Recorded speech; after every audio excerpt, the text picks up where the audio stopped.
para hadirin jamaah subuh yang dirahmati oleh Allah Subhanahu wa taala.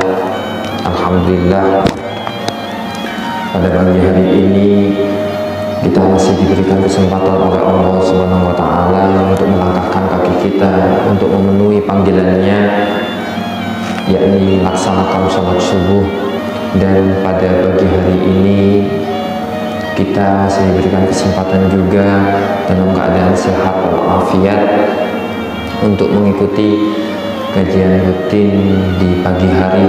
Semoga nantinya kita mendapatkan ilmu yang bermanfaat, dan apa yang kita dapatkan di pagi hari ini bisa kita laksanakan dan kita terapkan nantinya di kehidupan sehari-hari. Tak lupa sholawat serta salam kita semoga selalu tercurahkan kepada junjungan Nabi besar Nabi Muhammad SAW, sang reformis dunia, yang mana berkat beliaulah kita bisa sampai menemukan iman dan juga Islam yang rahmatan lil alamin, yang penuh dengan kesejukan, penuh dengan kedamaian dalam hati kita, dan nantinya kita diakui sebagai umatnya dan mendapatkan syafaatnya di yaumil qiyamah. Amin amin ya rabbal alamin. Para jamaah subuh yang dirahmati oleh Allah Subhanahu wa taala, ada banyak manusia yang telah diciptakan oleh Allah Subhanahu wa taala, akan tetapi sedikit dari mereka yang dipilih sebagai seorang nabi.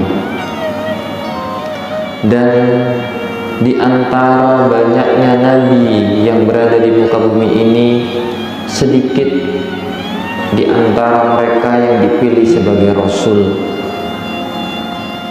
Dan di antara rasul yang jumlahnya 25 yang wajib kita ketahui tersebut, ada sedikit yang dipilih sebagai ulul azmi.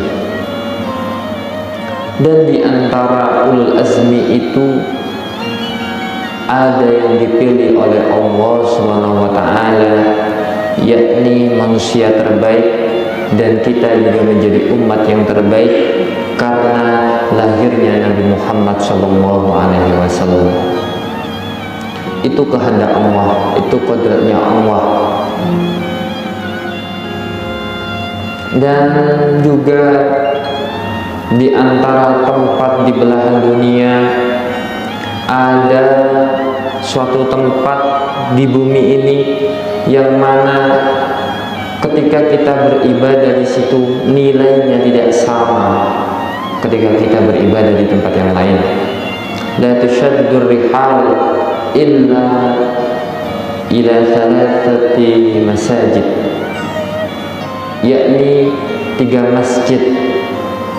Yang pertama adalah Masjidil Haram, dan yang kedua adalah Masjidil Aqsa, dan yang terakhir adalah Masjid Nabawi, yang mana masjid itu dibangun oleh Nabi Muhammad SAW. Di 3 tempat ini ketika kita beribadah nilainya tidak sama dengan ibadah-ibadah di tempat yang lainnya. Dan juga di antara bulan, Allah Ta'ala berfirman, A'udzubillahi minasyaitonir rajim, Bismillahirrahmanirrahim, Inna iddatas syuhuri indallah isnata asyara syahr fi kitabillah yawma khalaqas samawati wal ard. Allah Ta'ala menciptakan 12 bulan, tapi ada bulan yang dipilih oleh Allah Subhanahu wa taala, minha arba'atun hurum, yakni 4 bulan haram. 4 bulan haram ini adalah bulan yang dimuliakan oleh Allah Subhanahu wa taala. Yang 3 ini berurutan, salasun mutawalliyatun, yakni bulan Dzulqa'dah, Dzulhijjah, dan juga bulan Muharram. Ada 1 bulan yang mana bulan ini terpisah daripada yang lainnya, ma baina Jumadi wa Sya'ban, yakni bulan di antara Jumadil Akhir dan juga bulan Sya'ban, itulah bulan Rajab. Hari ini kita sudah berada di bulan yang dimuliakan oleh Allah Subhanahu wa taala. Bulan yang mulia dan kita patut untuk memuliakannya. Ada kisah seorang kafir Quraisy, orang jahiliyah. Dia mencari-cari orang yang membunuh ayahnya. Bertahun-tahun dia tidak menemukan orang yang membunuhnya. Berbulan-bulan dia mencari, dan sampai di saat tiba-tiba di bulan Rajab dia menemukan dan berpapasan dengan orang tersebut. Dia menahan amarahnya, dia menahan hawa nafsunya, dia tidak menarik pedangnya untuk membalaskan dendamnya, karena ia memuliakan bulan Rajab, yakni bulan yang dimuliakan oleh Allah Subhanahu wa taala. Begitulah orang-orang Quraisy jahiliyah, orang-orang kafir jahiliyah yang mana mereka menyembah Lata, menyembah Uzza, dan mereka yang sering bermaksiat, minum khamar. Tapi ketika datang bulan yang telah dimuliakan oleh Allah Subhanahu wa taala, mereka memuliakannya. Jadi ketika pada hari ini kita mendapati ada orang yang menyepelekan dan juga tidak memperdulikan bulan yang dimuliakan Allah Subhanahu wa taala, mereka tidak lebih hina daripada Abu Jahal dan juga Abu Lahab. Mereka tidak peduli di bulan apa, bulan Jumadil Akhir, Rajab, Sya'ban, sama saja bulan, dan di tempat manapun dia anggap sama saja. Padahal Allah Ta'ala menghidupkan kita ini, diberikan kehidupan ada rambu-rambunya. Rasulullah SAW menyampaikan, wa minal burumi fasum, ketika engkau menemukan bulan-bulan haram maka berpuasalah. Jadi ketika kita mampu untuk berpuasa di bulan-bulan yang telah dimuliakan oleh Allah Subhanahu wa taala, termasuk bulan Rajab ini, maka laksanakanlah berpuasa.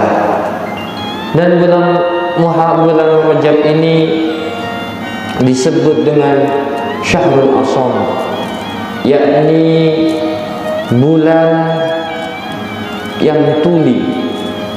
Kenapa kok disebut dengan bulan tuli? Karena di bulan ini tidak ada jeritan, tidak ada rantangan pedang, tidak ada suara pedang berkecamuk, tidak ada caci maki. Yang ada adalah orang-orang yang memuliakannya dengan amal-amal yang soleh. Di bulan Rajab ini juga tempat berkumpulnya orang-orang soleh untuk melakukan amal-amal ibadah. Karena apa? Karena di bulan ini adalah bulan yang Allah pilih untuk dimuliakan, dan Allah sendiri yang memuliakannya. Maka ketika kita berpuasa di bulan Rajab ini bagus, tidak ada dalil yang mengatakan puasa 1, 2, 3, 4 1 bulan penuh bagus. Kalau kita sanggup puasa 8 hari selama sebulan, yakni Senin dan Kamis, apa dalilnya? Ketika Nabi Muhammad SAW ditanya, kenapa engkau puasa hari Kamis ya Muhammad? Laka yaumat ulidtu, di hari Senin aku dilahirkan. Lalu ketika dia ditanya, kenapa engkau berpuasa di hari Kamis ya Muhammad? Turfa'al a'mal, di hari Kamis yakni diangkatnya amal-amal ibadah kita dalam sepekan. Amal kita itu diangkat ada kalanya harian, dan ada kalanya mingguan, dan juga ada kalanya amal kita diangkat dalam tahunan. Kalau harian, kapan amal kita diangkat? Yakni ketika di sore hari sebelum matahari terbenam. Ketika mingguan, kapan amal kita disetorkan dan amal kita dibawa oleh malaikat? Yakni ketika hari Kamis, turfa'ul amal. Dan ketika tahunan, kapan amal-amal kita nantinya diangkat? Yakni ketika di bulan Sya'ban. Amal-amal kita itu akan disetorkan kepada Allah Subhanahu wa ta'ala oleh para malaikat sesuai dengan rambu-rambu yang telah ditentukan oleh Allah Subhanahu wa ta'ala. Kalau kita lebih kuat, kalau kita lebih sanggup, saya sanggup puasa 15 hari, bagus. Apa dalilnya? Ahabbu ilallah shaumi Daud. Tidak ada puasa yang aku sukai daripada puasanya Nabi Daud, yakni yasumu yauman, puasa sehari, wa yuftiru yauman, dan makan sehari. Kalau kita sanggup mengambil yang ganjil-ganjilnya saja, bagus. Kalau kita sanggup mengambil yang genap-genapnya saja, bagus. Pas 15 hari dalam sebulan. Kalau kita tidak sanggup puasa 8 hari, Senin dan Kamis, dan tidak sanggup puasa Daud 15 hari, kita ambil yakni ayyamul bait, yakni hari-hari putih. Kenapa kok disebut dengan hari putih? Karena pada hari tersebut bumi yang hitam itu, bumi yang gelap itu disinari oleh sinarnya rembulan, yakni pada hari 13, 14, 15. Kita melaksanakan puasa karena perintah Allah Subhanahu wa ta'ala dan mengikuti sunnah Rasul. Kalau di luar sana banyak orang yang hari ini tidak makan, yang hari ini menahan hawa nafsunya untuk mengkonsumsi karena diet, padahal Nabi Muhammad SAW sudah mengatakan, fasumu, puasalah, sumu, puasalah, tasuhu, maka engkau sehat.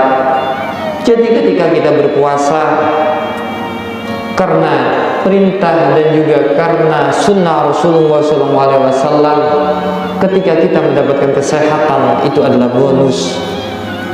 Tapi karena kita niatkan dengan niat akhirat, maka dunia pun kita mendapatkannya. Jadi ketika kita meniatkan sesuatu dengan niat yang mana kita niatkan di akhirat, maka akhirat pun dapat dan dunia pun dapat. Akan tetapi ketika kita salah dalam berniat dan ketika kita niat dunia saja, maka akhirat pun tidak akan kita dapatkan. Nabi Muhammad SAW sudah mengatakan, ketika engkau pengen sehat, sumu, berpuasalah, tasuhu, maka engkau akan sehat. Jadi Allah Subhanahu wa ta'ala telah mengatakan, idza matal insan, ketika manusia mati, in qata'a amalu, terputus amal-amal mereka, illa salas, kecuali 3, yakni amal jariyah, yakni sodako-sodako kita, sodako-sodako jariah kita. Dan yang kedua, yakni al-ilmu nafi', ilmu yang bermanfaat, yang mana ilmu ini bisa bermanfaat untuk diri kita, merubah hidup kita, merubah pola pikir kita, merubah mindset kita. Bagaimana ketika kita menghadapi cobaan dan juga ujian ataupun takdir yang telah ditakdirkan Allah kepada kita. Dan yang ketiga adalah waladun soleh, yakni anak yang soleh dan juga solihah. Kita sebagai hamba, kita sebagai manusia harus memiliki di antara ketiga ini. Kalau kita mampu, kalau kita mempunyai harta kita bisa mengambil yang pertama, yakni amal jariyah. Kalau kita tidak sanggup untuk amal jariyah, Maka kita belajar ilmu-ilmu agama. Agar apa? Agar kita bisa mendapatkan ilmu yang bermanfaat. Sedikit ilmu tapi bisa bermanfaat untuk orang yang lain. Yanfa'ul linnas, bermanfaat kepada manusia itu tidak hanya dengan harta saja. Ada yang dikatakan itu dengan biqaul, dengan ucapan. Kalaulah engkau mampu memberikan nasihat, kalaulah engkau mampu dengan nasihat-nasihatnya kalian bisa merubah mindset seseorang, maka gunakan nasihat-nasihat itu. Kalau dengan ucapannya kalian bisa merubah orang yang awalnya berbuat buruk sampai dia bisa berbuat baik, maka ucapkanlah dan katakanlah dan pakailah yang fa'ulinnas dengan bilqaul, yakni dengan ucapan.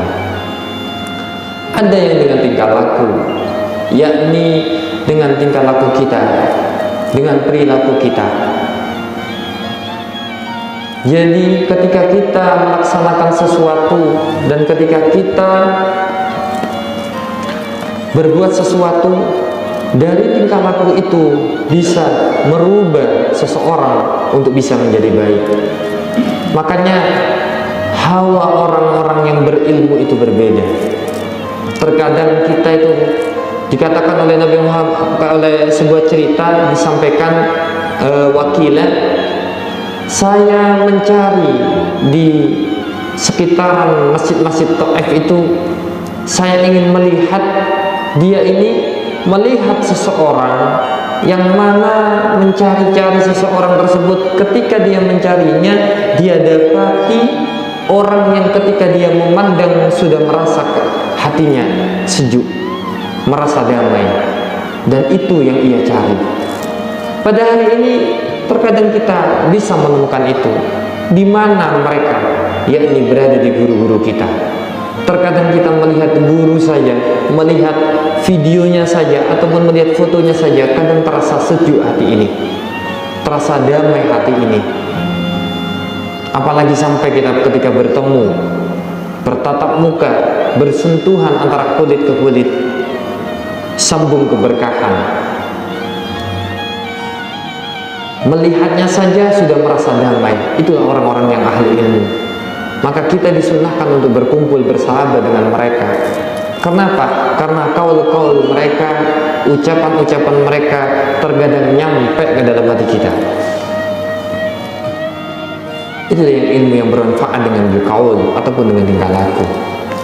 Kalau kita tidak mampu untuk yang bermanfaat, minimal kita mendapatkan waladun soleh, yakni anak yang soleh dan juga solihah.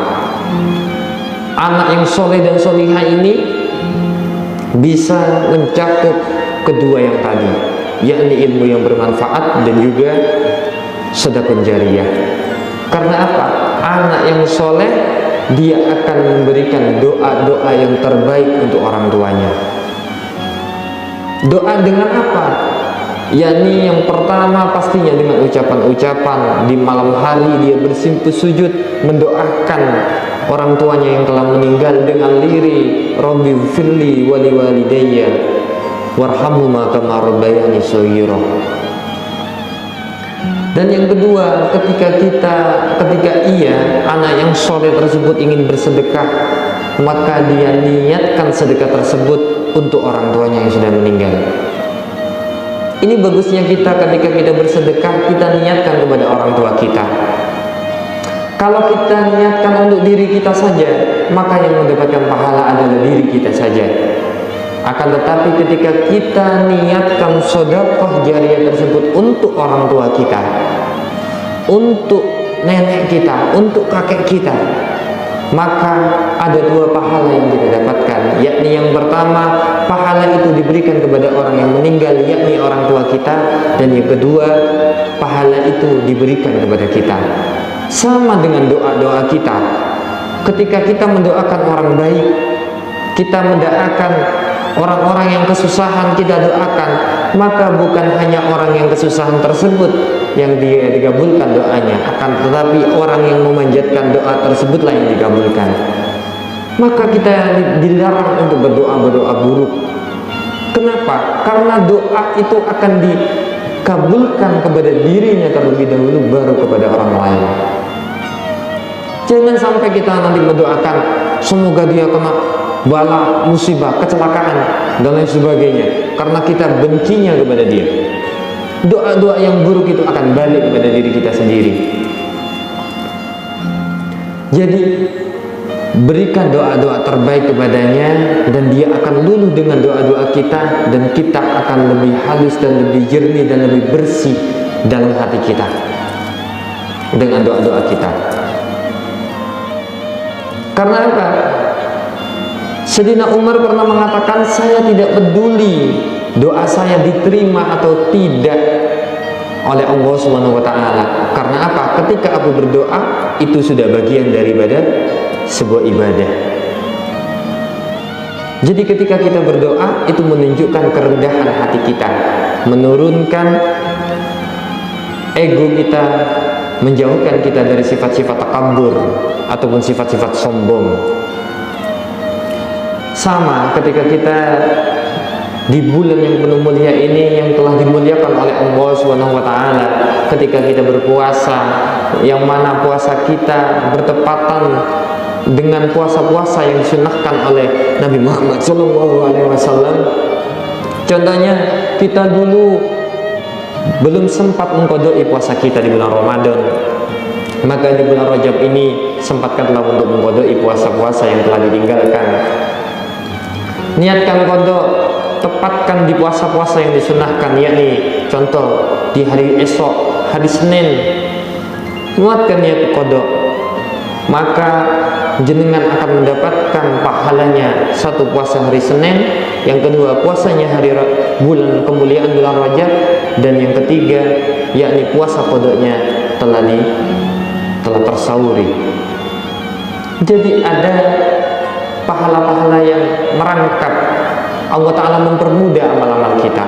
Sama ketika kita ke masjid, kita tidak sempat tahiyatul masjid waktu itu karena sholat sudah tinggal sedikit lagi, kita langsung sholat qobliyatul Jum'ah. Maka ketika kita melaksanakan sholat qobliyatul Jum'ah tersebut, itu sudah sekaligus diganjar dengan tahiyatul masjidnya. Begitulah cara Allah Ta'ala mempermudah amal-amal ibadah kita. Dirombak-rombak, tapi ingat, jangan sampai perkara wajib itu ditukar dengan para sunnah. Kalau perkara sunnah ditukar perkara wajib, itu masih diperbolehkan. Contohnya seperti apa? Ketika kita niat puasa qada, kita malah dicampur-campur niatnya dengan puasa Rajab, dengan puasa hari Senin. Kalau memang kita berniat untuk puasa qada, maka niatkan puasa qada saja, tapi pahalanya akan mendapatkan 3. Tapi ketika kita niatkan hanya di puasa yang di hari itu saja, contohnya di bulan Rajab saja, ya maka dia akan mendapatkan puasa Rajab yang mendapatkan kemuliaan di bulan Rajab saja. Akan tetapi ketika dia niatkan qada tapi bertepatan dengan puasa-puasa yang disunnahkan oleh Nabi Muhammad SAW, maka dia akan mendapatkan semuanya. Itulah cara-cara kita. Niat itu terpenting. Jadi jangan sampai kita salah niat, karena niat itu juga akan mempengaruhi tidak basahnya atau batalnya puasa kita. Kita salah niat, maka kita juga akan salah dalam beribadah. Ada rambu-rambu di dalam kehidupan kita. Allah Ta'ala memberikan kehidupan ini, memberikan nyawa ini, memberikan badan yang sehat ini, ada rambu-rambunya dan ada aturan-aturannya yang telah ditentukan. Bagaimana kita melaksanakannya, bagaimana kita menjauhi apa yang dilarangnya. Ada perintah-perintah yang mana perintah itu dilarang oleh Allah Subhanahu wa taala, akan tetapi terkadang perintah itu tidak sesuai dengan akal kita. Itu menunjukkan bahwasannya apa? Allah Ta'ala memerintahkan kepada orang tersebut apakah dia beriman ketika sebuah perintah itu tidak sesuai dengan akalnya, dengan aklinya. Maka jangan heran ketika ada perintah, kenapa kok dilarang kita makan babi, kenapa kok kita dilarang makan anjing itu najis dan sebagainya. Kenapa kok ini najis? Kenapa kok ini? Meskipun ada aturan yang, karena kalau ini dalam kedokteran, kalau babi ada pita dan sebagainya, Akan tetapi tidak ada yang dijelaskan oleh Allah secara menyeluruh kenapa kok ini diharamkan. Itu menunjukkan bahwasanya apa? Kita patuh atau tidak ketika itu tidak ada penjelasan di sana. Akan tetapi ketika itu dijelaskan, aturan-aturan yang lainnya biasanya dijelaskan. Contoh, dosa-dosa besar itu dijelaskan di dalam Al-Quran. Makanya maksiat-maksiat ataupun sesuatu yang dilarang oleh Allah Subhanahu wa taala yang disebut di dalam Al-Quran, maka itu adalah dosa yang besar. Karena apa? Ketika dosa kecil nggak mungkin disebutkan di dalam Al-Quran. Pasti dosa-dosa besar, termasuk berzina, ya, melawan orang tua, durhaka. Maka melihat itu adalah cerminan daripada diri kita sendiri. Ketika kita mengajarkan anak cucu kita bagaimana hormat kepada orang tua kita, gimana kita memperlakukan orang tua kita dengan sebaik mungkin, maka itu akan dibalas nantinya, akan melekat di dalam otaknya, melekat dalam dirinya bahwasanya saya harus seperti itu kepada orang tua saya. Maka terkadang saya itu menyampaikan saya berbuat baik itu kalau saya sendiri kepada istri, kadang bertanya bagaimana saya ke orang tua. Saya berbuat baik kepada orang tua saya ini adalah untuk mencontohkan kepada anak saya agar anak saya berbaik, berbakti kepadanya. Karena apa? Karma baik itu akan terjadi dan karma buruk pun akan terjadi. Ketika kita mencontohkan yang baik, kita sopan, kita santun kepada orang tua kita, ketika kita mempunyai harta, kita masih bisa menyempatkan, menyisihkan harta kita kepadanya, maka anak kita itu akan sama memperlakukannya ketika kita nanti posisi dalam keadaan tua. Ketika kita masa tua, anak kita akan ingat bagaimana orang tuanya dulu memperlakukan baik orang tuanya. Maka tunjukkan, diperlihatkan, memang disengaja untuk diperlihatkan di depan anak-anak. Jadi ketika depan anak-anak kita, maka kita langsung cium tangan orang tua kita, kita hormat kepada orang tua kita, agar dia tahu dan melekat dalam dirinya. Karena apa? Anak kecil, anak yang masih remaja dan sebagainya, dia akan melihat visual, bukan auditori lagi. Kalau dia masih kecil, bayi, dia memakai auditori, memakai telinganya. Akan tetapi ketika sudah mulai beranjak dewasa, dia akan melihat visual, gimana dia memperlakukan sesuatu. Makanya tidak heran ketika anak-anak yang sudah SMP, yang mereka sudah mulai remaja, mereka mencari jati dirinya, dia akan berteman kemana-mana. Terkadang kita sendiri itu tidak bisa mengontrol mereka. Kenapa? Karena kita tetap di posisinya, kita tidak mencoba menjadi mereka. Itu kekurangannya kita. Karena apa? Di masa-masa remaja itu kita yang harus bisa menjadi mereka, kita menjadi teman bagi mereka. Kalau ketika di umur-umur yang masih kecil, kita bisa tegas untuk menahan emosinya mereka agar tertahan. Itulah cara-cara kita untuk memperbaiki anak keturunan kita agar mereka baik kepada kita. Dengan apa? Dengan memberikan contoh yang baik kepada mereka. Karena apa? Mereka akan mencontoh kita. Maka di bulan yang penuh berkah ini ada banyak yang harus kita perbuat dari ilmu-ilmu ataupun dari ibadah-ibadah yang belum kita pernah kita lakukan. Kita coba memuliakan bulan yang telah dimuliakan Allah Ta'ala dengan ibadah-ibadah ataupun dengan sedekah-sedekah ataupun dengan amal-amal soleh. Ketika kita di bulan Jumadil Akhir ada yang kurang dalam ibadah kita, di bulan Rajab ini kita tingkatkan. Karena apa? Nabi Muhammad sudah mencontohkan, Allahumma barik lana fi Rajab wa Sya'ban wa bahlina Ramadana. Ada persiapan nanti di bulan Ramadan. Kita berdoa sesuai tuntunan doa Nabi Muhammad SAW. Kita minta keberkahan di bulan Rajab ini dan minta keberkahan di bulan Sya'ban, dan kita disampaikan di bulan Ramadan. Karena apa? Disitulah puncak dari persiapan-persiapan kita nantinya. dari bulan Rajab dan juga bulan Sya'ban ini. Tapi ingat, biasanya di bulan Sya'ban orang lupa karena apa? Dia terhimpit dari bulan-bulan kemuliaan, yakni bulan Ramadan dan juga bulan Rajab. Dan juga di bulan Sya'ban itu sempatkan juga untuk berpuasa dan sebagainya, untuk beribadah. Karena apa? Di bulan Sya'ban itu terkadang orang akan lupa terhadap bulan tersebut karena bulan tersebut terhimpit dari dua kemuliaan, yakni bulan Rajab dan juga bulan Sya'ban. Sedikit yang kami sampaikan, semoga bermanfaat dan semoga anak cucu kita dijadikan anak yang soleh dan juga solihah, dan semoga kehidupan kita diberikan rezeki yang lancar, dan juga apa yang belum kita kabulkan Allah segera kabulkan, apa yang diinginkan oleh kita segera dikabulkan oleh Allah Subhanahu wa taala, dan kehidupan kita diberikan keberkahan. Ila hadiniya wa ala kulli salli bi syafaati Rasulillah sallallahu alaihi wasallam. Al-Fatihah. A'udzu billahi minasyaitonir rajim. Bismillahirrahmanirrahim. Ya Allah, ya